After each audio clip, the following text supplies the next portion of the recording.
Alright, welcome back everybody. I am Aesop Grimm, and this is the continuation of my first journey playthrough in Elden Ring.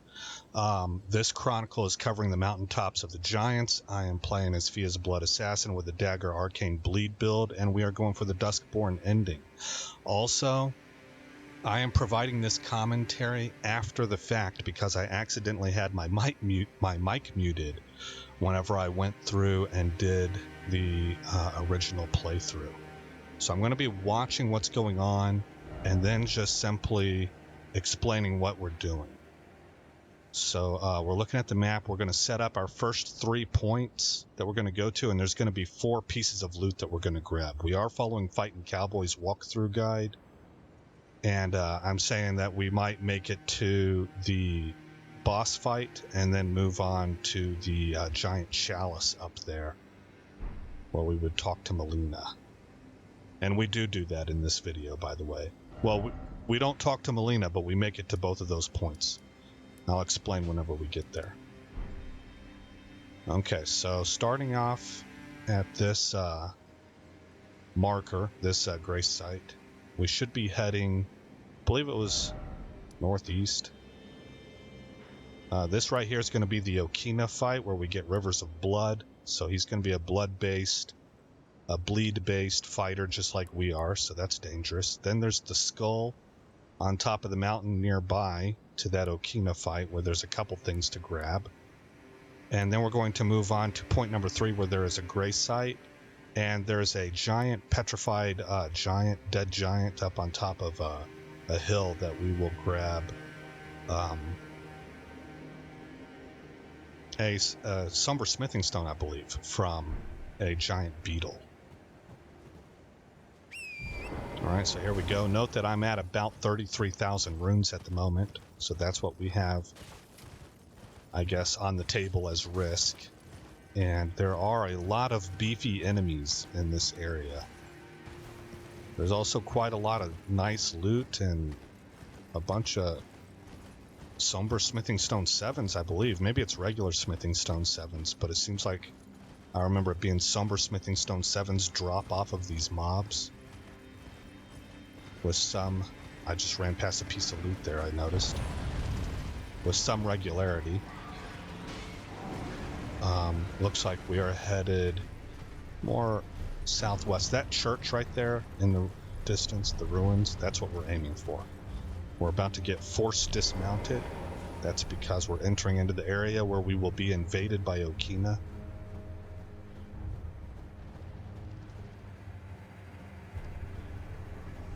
And there he is.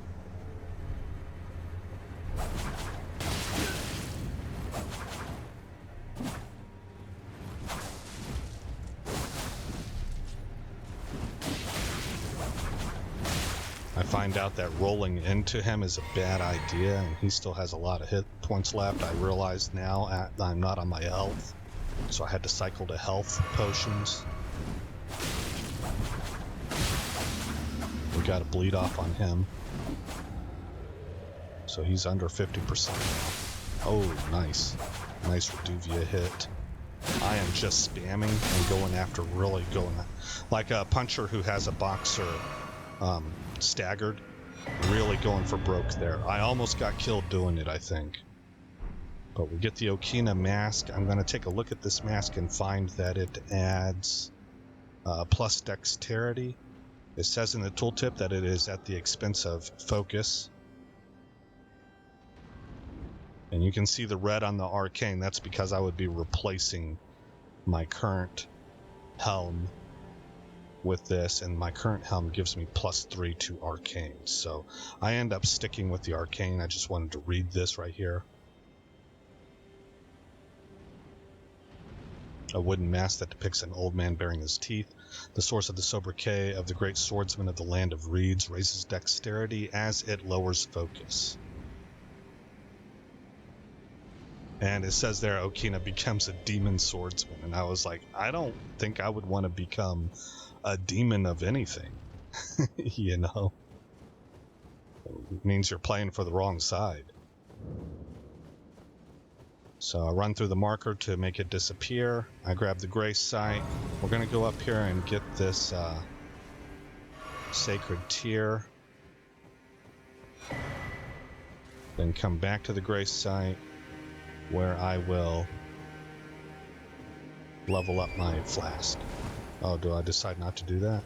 Oh, that's right. I'm doing a once around just to make sure that I hadn't forgotten anything in his video, because I did watch quite a bit of video, and anytime that I do that, I'm at risk of my mind kind of wiping some of the details. So I wanted to do a perimeter check and make sure there was no loot out there.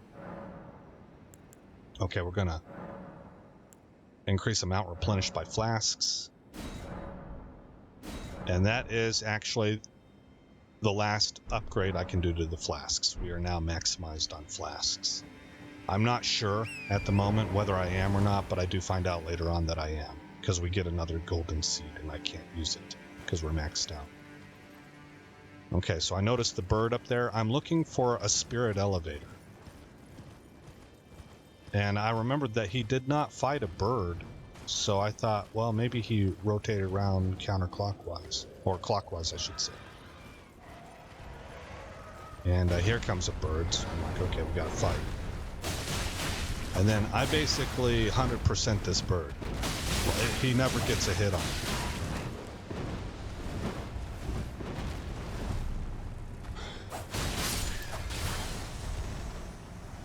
And I was a little bit impressed with myself for that.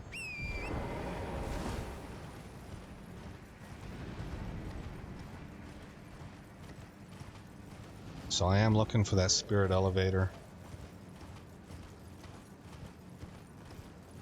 And right here, I think I just catch a glimpse of it, because I was thinking about going back to re-reference the video, but then I get caught by this Hansi. He totally surprised me. But by now I have seen the spirit elevator, so I know where it's at. There's a, yeah, see, it's a Somber Smithing Stone 7 that drops off of mobs. Has a chance to drop. I don't see this hand until I get hit by it, or he dives across my screen. There's the spirit elevator. We're gonna hop up to the top of this skull, and there's a piece of loot waiting for us up there.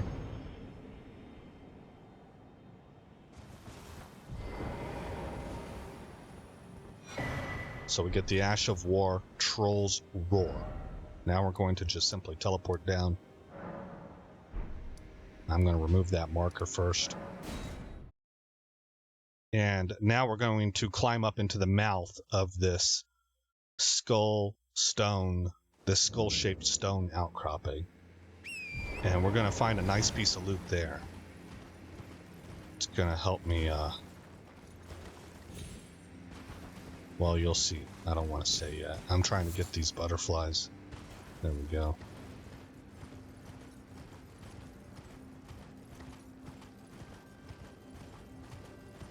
I don't want to aggro that bird to the right, so I try to get up this way, and then I realize, okay, that's not going to happen.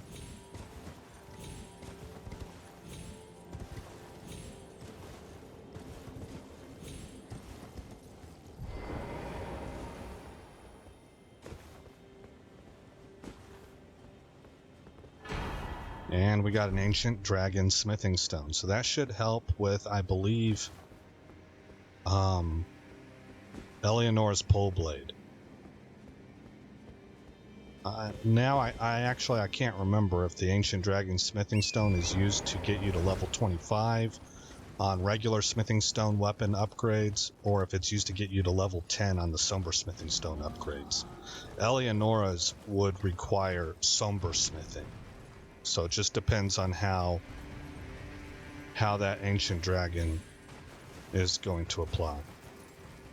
But if I can't apply it to Eleanor's, then I do have a strike weapon, a flail, that I'll want to use it on.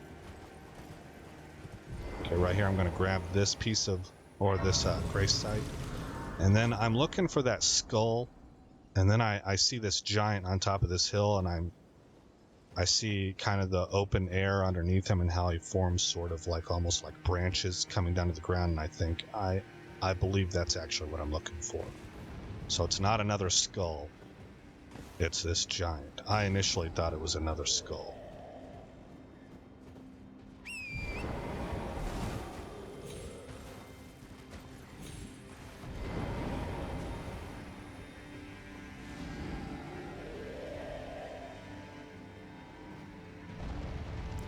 There's my target. We're going to hit it with an arrow.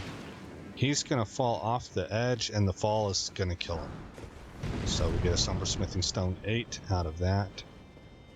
And now we'll run back down to the grace site, where when I was recording this, I said that I would put you guys on pause so I could go check and see what was next in the video.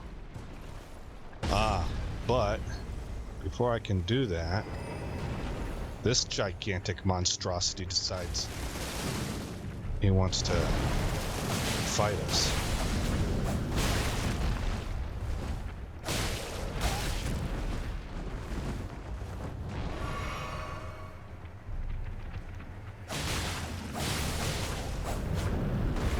I was able to dodge roll through that one, and he's down. At this point, I notice a piece of loot over here.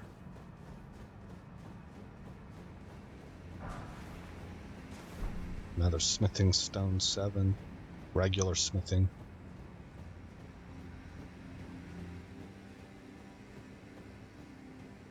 And I believe I decided to go ahead and rest at the grace to replenish. Yeah.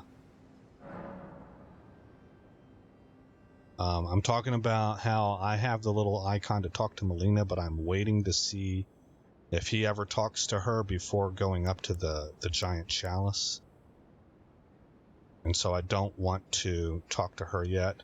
Also, on this next thing, I'm now explaining that he says the best way to do this is probably going to be to do a suicide run. So he wants us to remix our physic and add the Twiggy branch, which I have to find.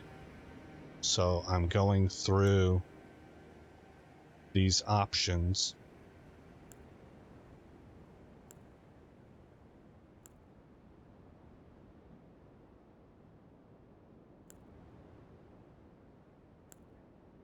And there it is.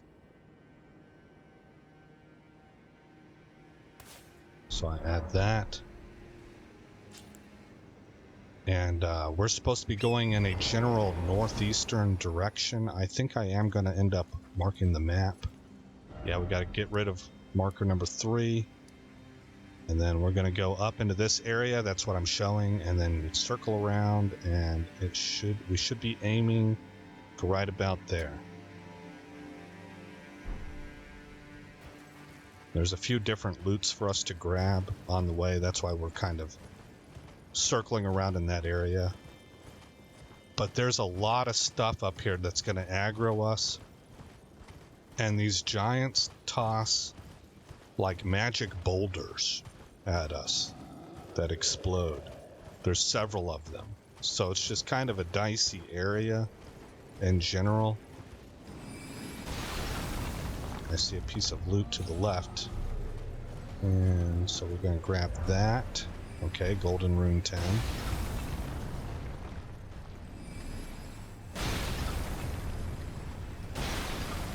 Another piece of loot. This, I think, is the area, yeah, right ahead is where the pathway is that I would be taking. Right now I'm looking for, there's a star shard, starlight shard, and I'm trying to find it. And then I noticed it up on top of the mountain right there. It was briefly in the screen. I saw it.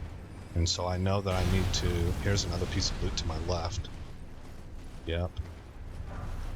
Grace Mimic, okay. I know I need to get up on this cap rock. But once I get up here, I lose sight of where the star shard is at. So I have to kind of frantically run around a little bit, looking for it, and then I spot it through this giant, and I knew to come right here. I was able to see it. So, oh boy. So then we're going to double back, and there is another golden seed that I can loot right there to the left. And at this point in time, we're ready to go find the pathway that I was talking about, but I can't immediately find it. At first, I think it's kind of in this direction.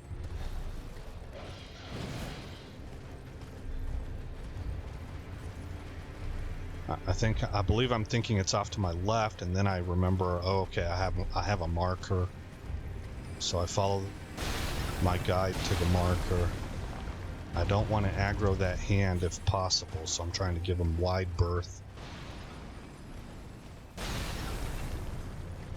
Oh, okay.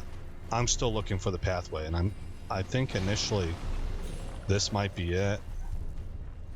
And then I realized, nope, that's not right. And now I believe is whenever I kind of remember, oh, I have a marker up for it. And I want to avoid that hand.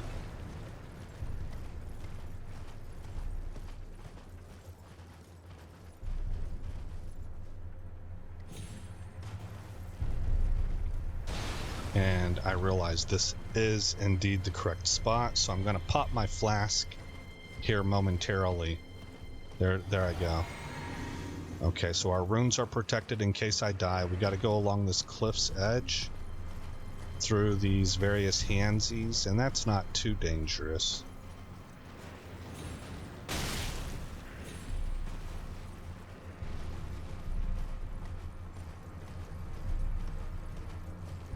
Here's the piece of loot that we came here for. Crimson, Whirl, Bubble Tier.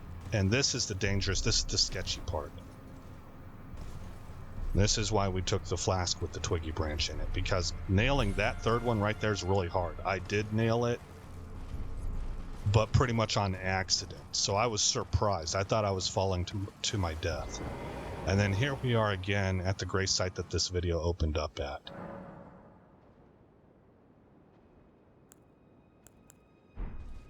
So that loot run is complete. I'm showing you that we're back at the Giant's Grave Post, and that we just did a circle. And so I removed the waypoint marker, and I put you on pause again to go find out what he does next. Oh, I also moved forward in time because we were coming up on evening time, so I put it to daytime. And right here, I am noticing that we are maxed out on flasks, on flask upgrades.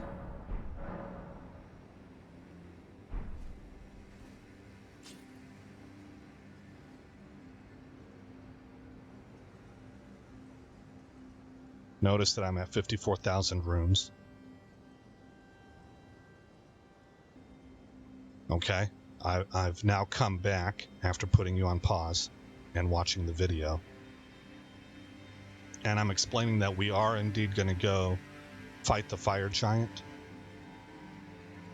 But because I'm not sure if Melina's going to have further dialogue after we defeat the fire giant and get access to his grave site, I'm going to go ahead and talk to her right now, because I did watch enough of Cowboy's video to notice he does go towards the chalice. So that makes me confident that he has already spoken to Melina and does not have the same prompt that I do. We're almost there. The flame of ruin lies just ahead. I'm glad it was you I traveled with. I must tender my thanks to Torrent, too. Thank you, Torrent. Please continue to lend your aid. Till the end.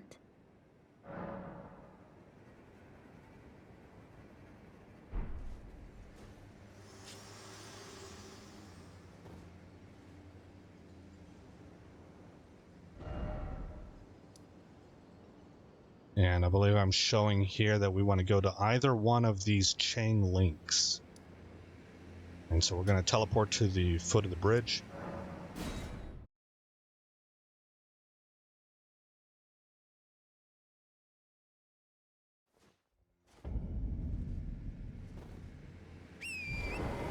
And there's the giant chain link that I want to get to. So we have to circle around and get up on this cap rock.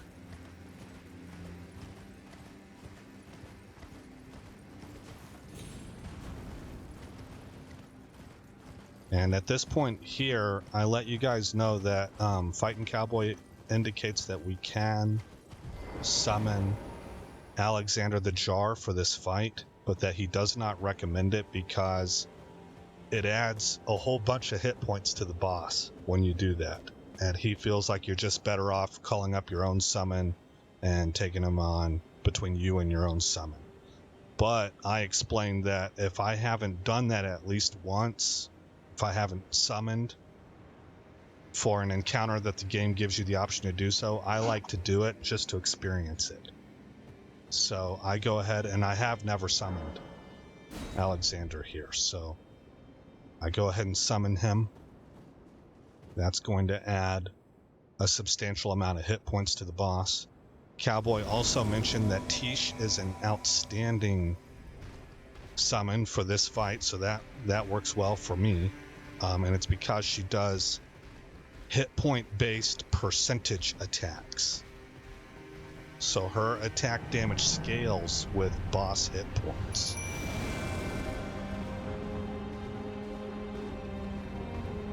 Okay, so Tish is up. Now, if you watch closely, Tish is going to end up actually getting the kill shot on this fight. It surprises me, actually, because I'm watching the boss and waiting for an opening. But initially, we need to take out this ankle bracelet thing. It's like armor for him. I do a pretty good job of avoiding damage in this. I was kind of happy with myself.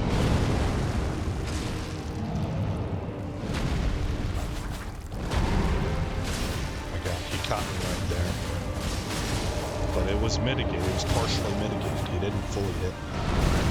Ooh, that one was a full hit. Okay, I just now noticed I wasn't on health potions, so I have to cycle over to that, pop a health potion, but I did get my Wondrous Physic going again. I think I still have the Twiggy Branch in there. So we lose out on the stamina.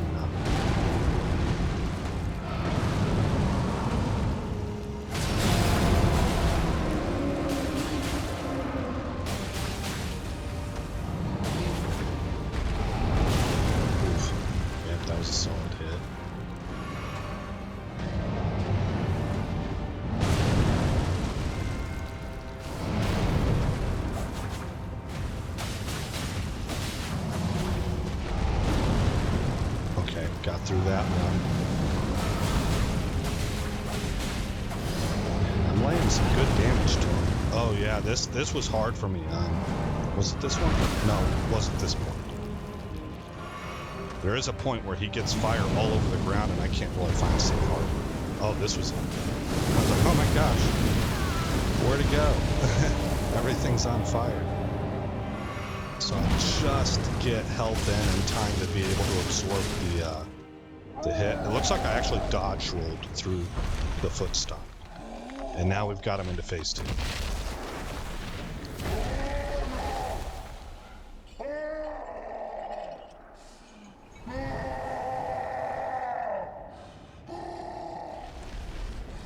I forgot how brutal this part was. This I was kind of grossed out. Oof, boy. Oh my gosh. Look at all the blood pouring out and then the fire and that looks horrible.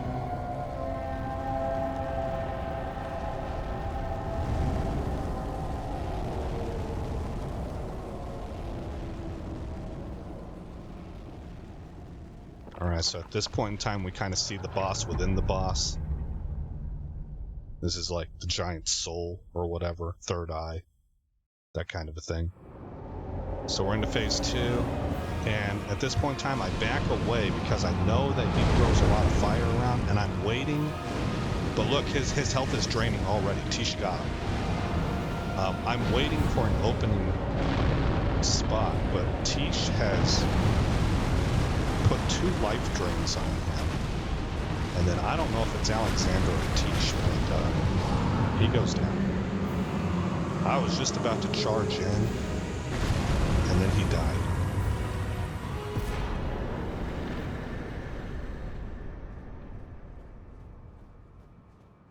So Tish did, in fact, put in a lot of work there. She was close to the end of her health, but she lasted the whole fight, and she got 2 life drains there at the end.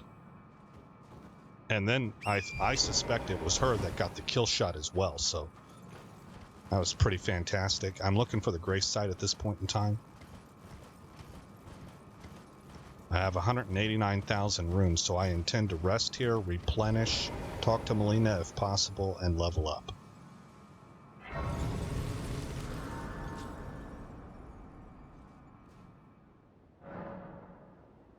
Okay, so I noticed that Melina is not an option. So we put another point into Vigor, puts me 6 points away from 60, which is my goal.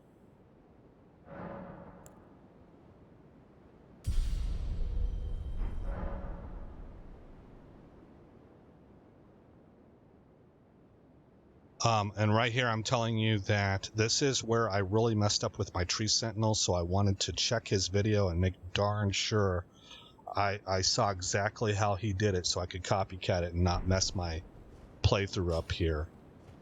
So it looks like I'm back now, and I'm telling you, okay, he does in fact go up onto this chalice. He grabs the grace site where you can speak to Melina and start the dialogue to make your choices regarding the Erd tree here.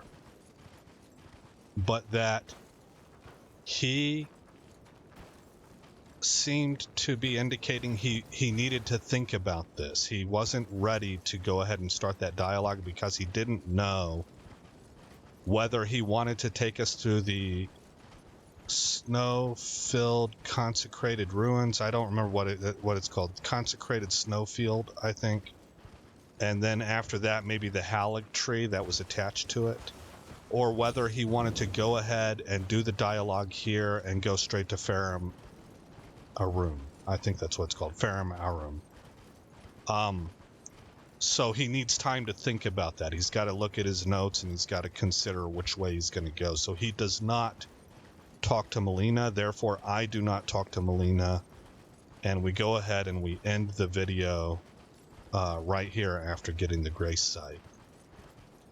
I believe I take a peek off the edge of the world just to show the view, but that's really about it.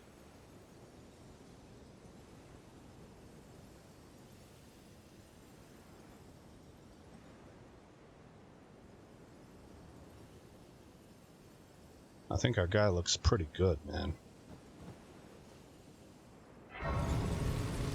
Especially for that Reduvia blade. It all seems to go together seamlessly.